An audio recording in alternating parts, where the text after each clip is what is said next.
quase que perfeito naquilo que se propôs a fazer. Quantas bolas vocês já tinham visto ultimamente o goleiro do São Paulo bater tiro de meta, quebrando a bola lá para a intermediária adversária? Quantas vezes vocês viram, durante os últimos jogos, o goleiro tocar de lado e o zagueiro bater? Ou quando a bola vinha recuada para o goleiro, ele batia para frente. São Paulo não deu ao Atlético aquela chance de abafá-lo ali.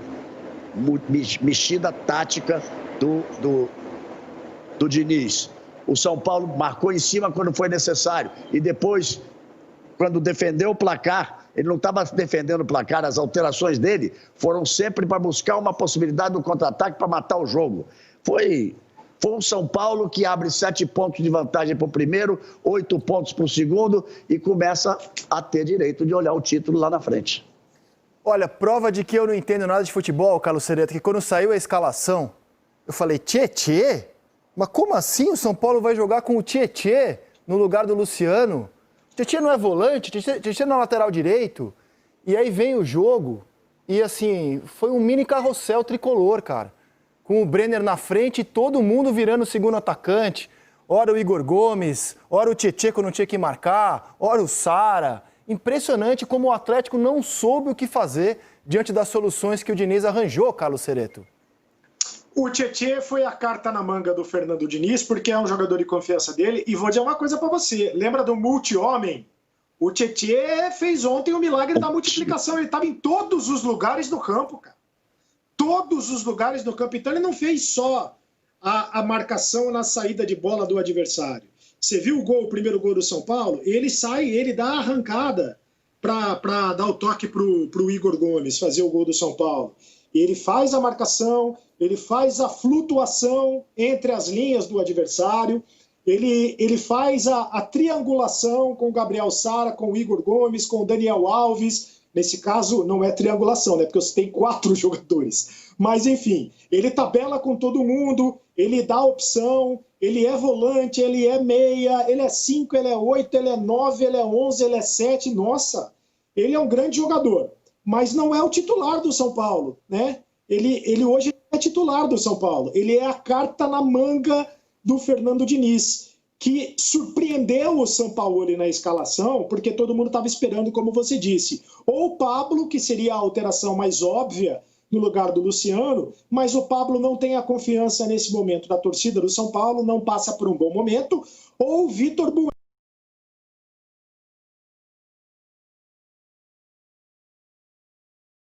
que mudaria um pouco o jeito de jogar. Mudou o jeito de jogar, não o modelo de jogo, né, mas talvez taticamente, porque ou o sistema tático, porque o São Paulo ganhou um jogador a mais no meio de campo, né?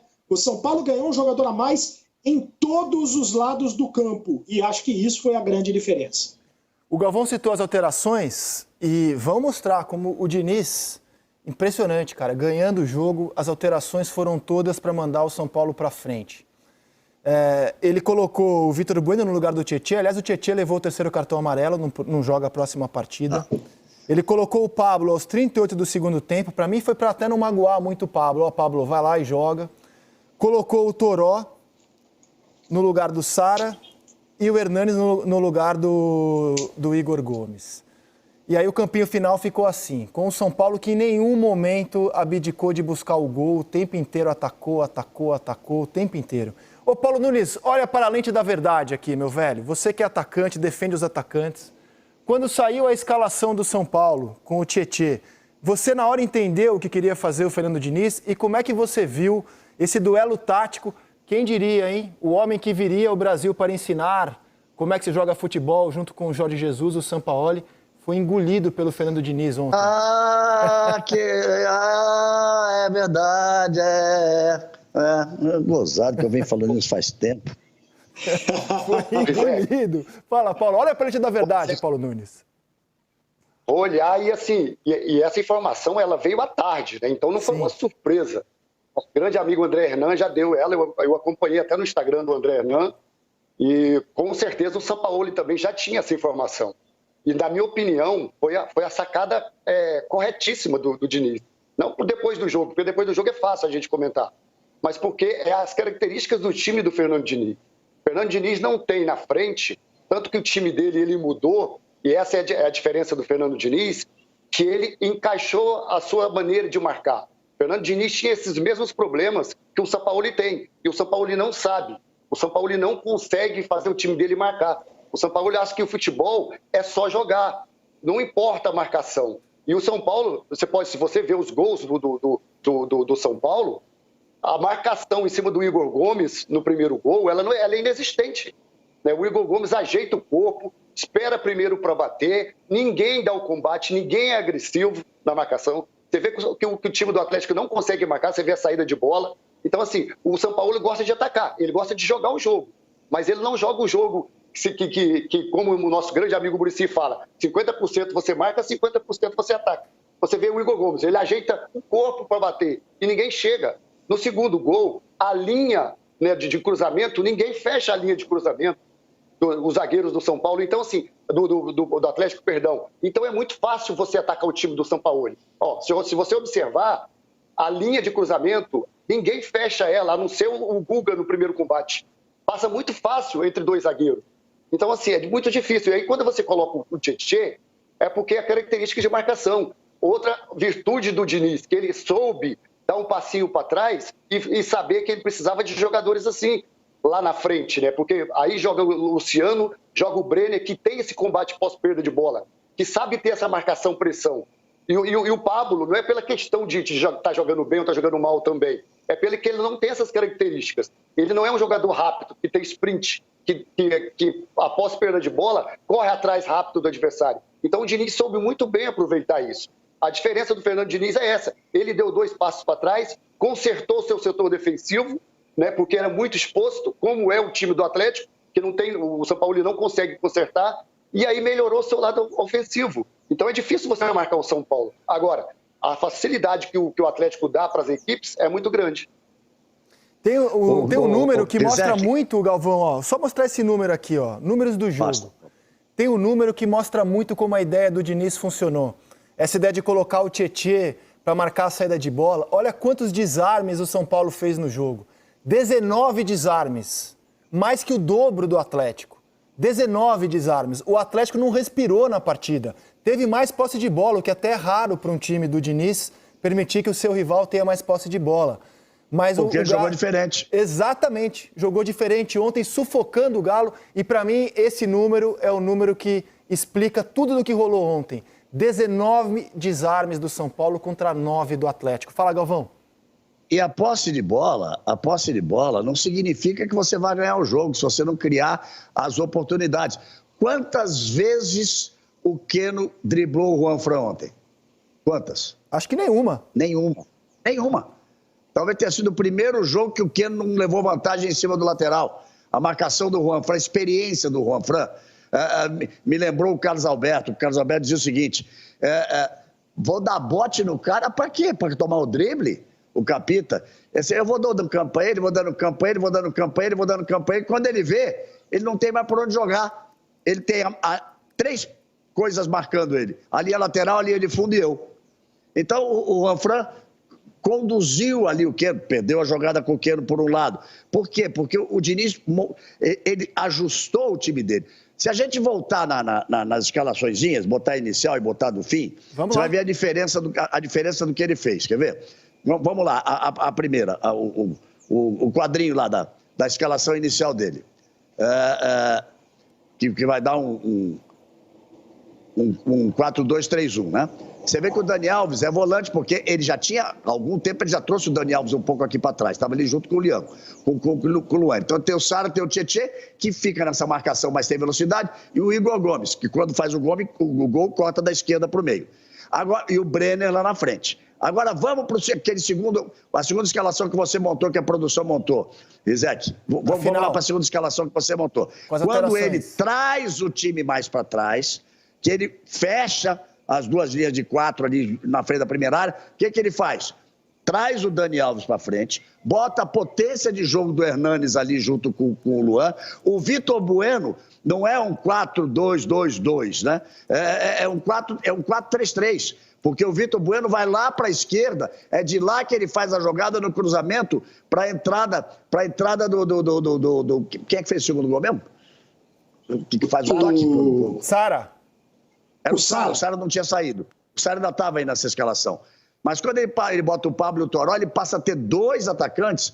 Ele passa a ter dois atacantes, ele vem com o Pablo mais para o meio, o Toró é o cara da velocidade, o Vitor Bueno pela esquerda, e o Dani Alves é que faz essa ligação. Todos os lances passam pela ligação do Dani Alves por ali. Ou seja, ele fecha. Ele dá posse de bola para o Atlético? Dá. O Atlético criou chance? Não. E aí ele faz o quê? Ele tem o contra-ataque na velocidade. Ele tinha o jogo na mão, cara. Ele tinha a cartelinha ali, que ele mexia na cartelinha ali e botava a coisinha dele, quer dizer, não mexeu na cartelinha, tô brincando, tô lembrando aqui do papai Joel Santana, que vai ficar mexendo ali nos botõezinhos na cartelinha. Então ele tinha o jogo na mão, ele teve o jogo na mão o tempo inteiro, sem dúvida nenhuma. E o mais importante, com a tranquilidade de vir depois da derrota do Clássico, quando se questionou, será que o São Paulo vai suportar? Será que o São Paulo vai suportar o Atlético? Será que não vai diminuir para 1 ponto a diferença? Será que o Flamengo, com um jogo atrás, com 45, vai a 48, o São Paulo ficando com 50, então ficaria um time 1 ponto atrás e outro time 2 pontos atrás? Ele nadou de braçada. Nadou mesmo, né? Porque choveu uma barbaridade. O Galvão, a imagem inicial do jogo, ó, o que na televisão se chama de frame, né? A primeira imagem, ela mostra certinho a disposição do São Paulo no 4-2-3-1. E no Atlético também, com os 3 zagueiros, que, aliás, eu queria entender um pouco da ideia do Sampaoli. A ideia foi o seguinte, André, a ideia do Sampaoli foi o seguinte, ele até falou sobre isso e acho até que a ideia é pertinente, só que não deu certo e ele foi engolido, né? A ideia é o seguinte, colocando 3 zagueiros, ele coloca 4... Primeiro vou dizer que ele é muito bom, né? Primeiro vou dizer que ele é muito bom. Ele é muito bom técnico. Claro. Mas em determinados momentos da história da carreira dele, por ele insistir teimosamente num tipo de jogo, ele várias vezes foi engolido. Foi no Sevilha, foi na Copa do Mundo com a seleção da Argentina, em várias vezes. E a falta de encontrar um equilíbrio, porque no Santos, no ano passado, ele também não encontrava um equilíbrio. Era lá em cima, lá embaixo, lá em cima, lá embaixo. A falta de encontrar um equilíbrio é que talvez falte do Sampaoli esse salto ainda maior na carreira. Mas o que ele pensou é o seguinte, quando ele coloca 3 zagueiros, ele coloca 4 jogadores no meio de campo, com o Arana de um lado e o Marcos, o Guga do outro, fazendo o meio de campo também, entrando no meio de campo. Então, 4 jogadores no meio de campo, 3 zagueiros por trás. Por quê? Segundo ele, na coletiva, ele disse que ele queria bloquear o meio do São Paulo, porque o São Paulo, de fato, constrói muitas jogadas pelo meio. O São Paulo não constrói jogadas pela ponta, ele constrói jogadas pelo meio, mas não deu certo. Não deu certo. Ele tentou e não deu certo. Agora, Sereto, no Santos... A maioria das vezes ele joga com 3 zagueiros. A maioria das vezes ele joga com 3 zagueiros. E ele usa muito essa alteração que ele faz com o Arana de começar pela esquerda, como um ala pela esquerda, depois trazer para o meio para botar um outro jogador. Ele tem um sistema dele. Que se não funcionasse, ele não teria sido vice-campeão brasileiro ano passado com o Santos. Se não funcionasse, ele não estaria em segundo no Campeonato Brasileiro agora. A pergunta é suficiente para ser campeão? Eu só entendo, Galvão, que para o jogo de ontem os 3 zagueiros não tinham muito sentido. Porque o duelo se deu todo no meio campo, onde o São Paulo teve a vantagem do jogo, né? E aí, no ano passado, ó, essa é a formação inicial dele. Por exemplo, eu acho que cabe uma explicação ali do Caleb. Por que o Caleb jogou ontem?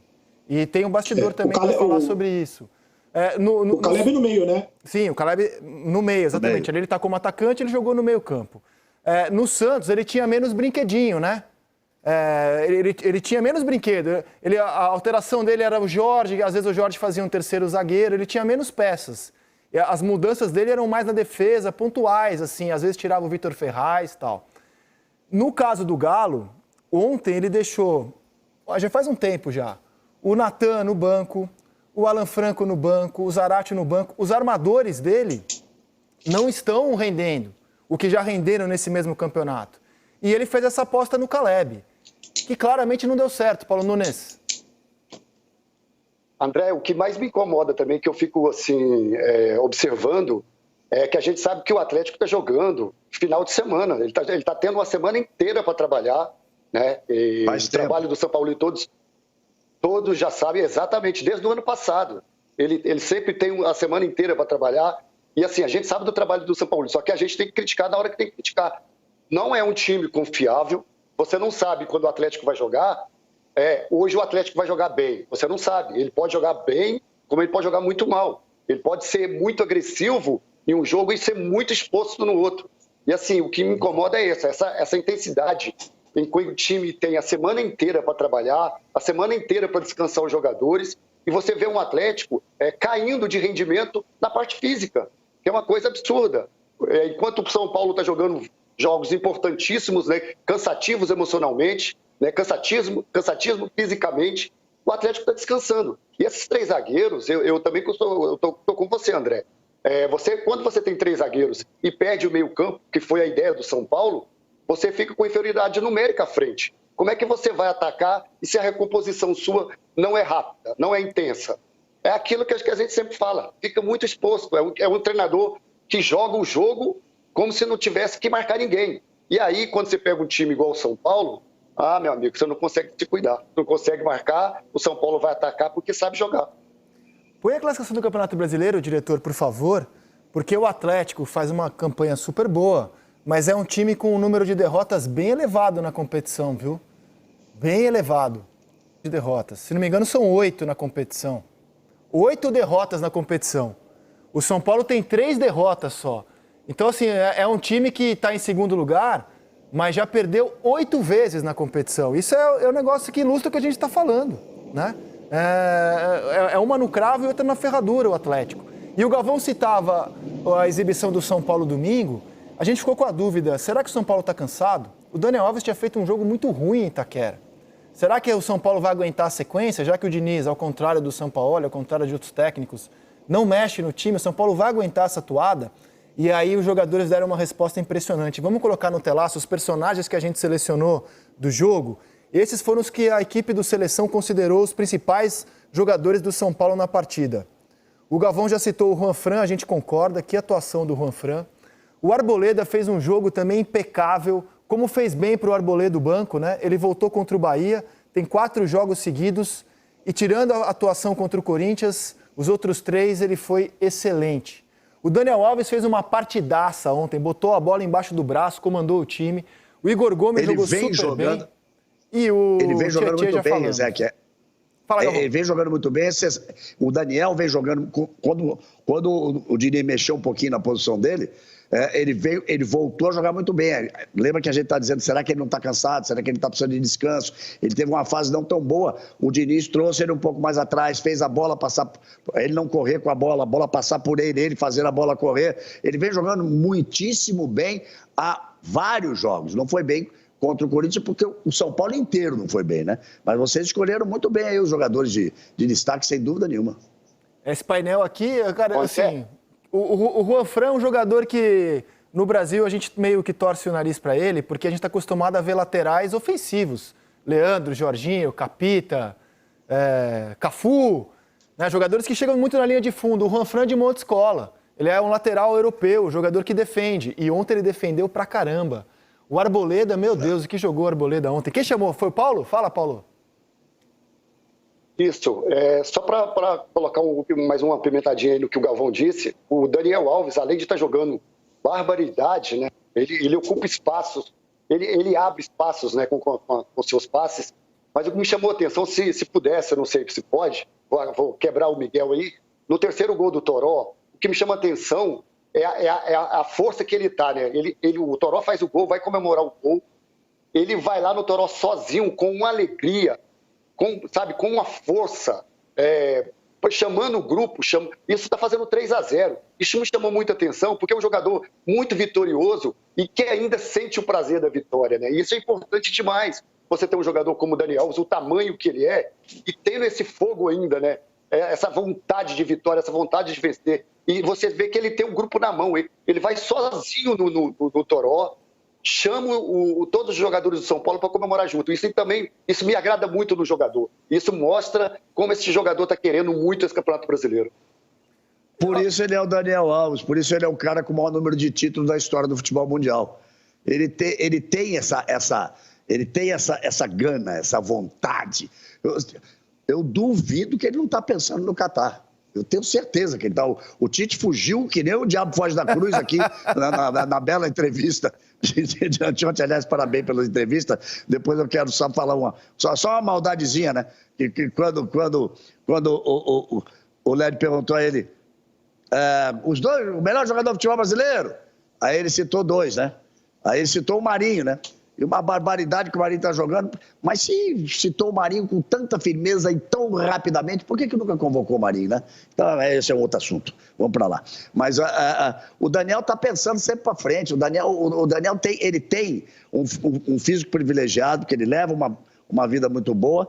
E a técnica o ajuda muito. E ele não pensa em parar, não, cara. Ele está pensando sempre para frente. Ele quer ganhar, ele quer ganhar, ele quer ganhar, ele quer ganhar. E essa imagem do gol do Toró, Paulo, mostra que era o momento em que o São Paulo ganhava por 2-0, já tinha trazido o time atrás. Mas na hora que a bola chega no Daniel, ela chega no Daniel, tem um outro passe antes dela chegar no Toró, o São Paulo está no 4-3-3. É um 3, olha só, atenção, olha lá, olha os três. Na hora que o Toró recebe, está no 4-3-3, defendendo imediatamente na passagem de bola pelo Daniel, já são 3 atacantes à frente, pela direita, pelo meio e pela esquerda. Isso é o técnico ter o domínio do jogo, ter o domínio do time. E tá aí o abraço do Daniel, que o Paulo Nunes fazia questão de dizer. Olha só, a partida lá pela direita, já juntaram os 3 aqui, já juntaram os 3. É um time que estava na defesa porque queria estar na defesa, porque deu a posse de bola para o Atlético, mas tinha toda a estrutura montada pelas substituições que o técnico fez para partir com 3 jogadores no contra-ataque. Não é aquele contra-ataque de um só, não. É boa essa produção, hein? O Galvão chama um lance, o Paulo Nunes dá uma invertida e a produção vai lá e, ó, pimba, coloca Show. No ar. É o Miguel, né? Olha o Miguel, né? Miguel Ien, né? Miguel Ien, nosso técnico chinês, né? Miguel Sim, senhor. Sim, senhor. E o Diniz mostrou repertório, né? Porque até então, assim, a grande crítica que a gente fazia aos times do Diniz era que eram times de uma nota só, né? Posse de bola, arame liso, e ele tem mostrado o repertório. O que mostra que um técnico é perfeitamente capaz de, se está num mau momento, se reconstruir, conhecendo o elenco, se remodelar, procurar outras formas de jogo, que é o que aconteceu esse ano com o São Paulo. O time que está jogando hoje é muito diferente, por exemplo, do time que foi eliminado pelo Mirassol, que, aliás, foi a última derrota do São Paulo no Morumbi. De lá para cá, o São Paulo não perdeu mais nenhum jogo em casa e é, neste momento, o único mandante invicto da competição. Quem falou? Quem chamou? Agora fui eu. Tem um negócio importante que o Galvão chamou a atenção. Era um jogo, além da questão óbvia do confronto direto, importantíssimo pelo São Paulo, porque o São Paulo, no domingo, perdeu para o Corinthians e do jeito que perdeu, né? Foi engolido pelo Corinthians, domingo. Então, tinha aquela desconfiança. Se perde para o Atlético Mineiro, o Atlético Mineiro encosta no São Paulo, era o confronto direto, o Campeonato Brasileiro ia ficar de novo, todo equilibrado, todo né, pau a pau, e ia ter aquela desconfiança em cima do São Paulo, teria aquela desconfiança de, será que o time vai desandar? Né? Será que o negócio que o São Paulo vai perder o campeonato? O São Paulo abriu distância do Atlético Mineiro. Não significa dizer que o Atlético Mineiro está fora do campeonato, mas o Atlético não pega mais o São Paulo. Não. Né? Não está morto, mas não tem mais o confronto direto agora. O que tem vai ser o confronto direto entre o São Paulo e o Flamengo ainda pega o São Paulo, o confronto direto entre o Palmeiras e o São Paulo. O Palmeiras ainda pega o São Paulo, mas São Paulo e Atlético Mineiro, o Atlético não tem mais como tirar o confronto direto, assim como o Flamengo e o Atlético Mineiro também não se enfrentam mais. Certo. Né? Já se enfrentaram 2 vezes e o Fala, Galvão. Importante o que você está falando. Nesse momento, só tem um time que depende dos seus próprios resultados apenas para ser campeão, que é o São Paulo. Porque o Atlético, Flamengo também, Galvão. Atrás, não está... O Flamengo também. Não, peraí. O Flamengo tem sim. o jogo pendurado contra o Grêmio. Isso. Ele está 8 pontos atrás. Eles levando a recuperação, dia 27 de janeiro, ele cai para 5 pontos, tá certo? Ele cai para 5 pontos. Peraí, será que eu estou falando errado desde o... Não, o Flamengo, ele vai enfrentar o São Paulo ainda, né, na última rodada. O Flamengo, ele está com 2 jogos a menos e ele tem uma distância de 8 pontos. Porque esse jogo, 8 pontos, é que esse jogo do São Paulo foi antecipado. Então, Na realidade, você tem razão, na realidade, porque o Flamengo pode recuperar 3 pontos no jogo em cima do Grêmio, ele tem os 3 pontos que teoricamente deve fazer contra o Bahia, até o normal é que ele vá para nesse futebol, nesse campeonato capoeiro, ninguém sabe, né? Mas o normal é que o Flamengo chegue aos 48 pontos e fique 5 pontos atrás. Então, ele teria o jogo com o Grêmio e o confronto direto com o São Paulo, verdade. Então, ele ainda pode passar... Ele ainda depende dele para passar um ponto. O Atlético aqui não tem mais essa oportunidade. Exato. Mas eu aprendi com o Muricy. O Muricy é pequete, hein, rapaz? O cara voltou, o time já abriu 7 pontos. Mas e pode vir mais coisa por aí, hein? Pode vir o Kaká na diretoria, hein? Tá querendo confirmar mais coisas, mas não consegui, não. Peraí, Galvão, peraí, quero saber mais detalhes. Parem as máquinas. Porque hoje o PVC revelou no blog dele, e que aliás achei uma decisão acertada, que o Júlio Casares, presidente eleito do São Paulo, vai convidar o Raí para ficar até fevereiro, quando acaba o Campeonato Brasileiro. O que é uma decisão acertada, né? O Raí é o rosto da direção que se